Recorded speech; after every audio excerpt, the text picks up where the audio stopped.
Are you aware that the relationship between a doctor and a patient is actually based on a contractual basis and the patients are considered as consumers? This exactly happened after the litigation filed against Indian Medical Association versus VP Shanta's case. So what happened after this case? When a hospital, when they don't provide the bill or receipt to the patients when asked, or when they provide false information, or when they don't maintain the confidentiality, or when they advertise wrongly about their products or services, or even advertising too much also. Hospitals are not supposed to be advertised. I will try to address how and when a hospital can advertise, and can they even advertise. Even if they advertise, what are the things that is supposed to be said.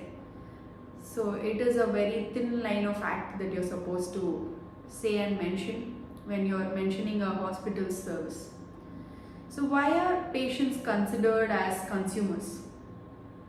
Patients are considered as consumer exactly after this particular litigation, and since we provide services like other industries, other service industries are considered under the CPA, this Consumer Protection Act. So after this, just to protect the patients, the welfare of the patients, they were considered under the Consumer Protection Act. So when is a hospital not considered under the CPA? Is when the organization or when a doctor, when they don't get even a penny from a patient, when they don't get a single payment from a patient, then the patients are not considered as consumers and they cannot file a litigation against the organization, or they cannot sue the organization, the hospital. But even if an organization or a hospital is a non-profit organization, and if they are considered as consumers, because in non-profit organization, you sometimes don't get the payment from a low income patient or poor income patient, or some aspect some criteria you would have set for your own organization, but very well you will get the revenue or the patient's bill from the patients who are deserving to pay.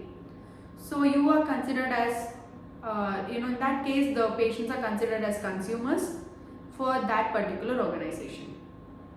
So this is when these are the things an organization or a healthcare worker, they need to know very clearly, that patients are considered as consumers and the relationship between the doctor and the patient is entirely contractual basis, and doctors are also need to be protected.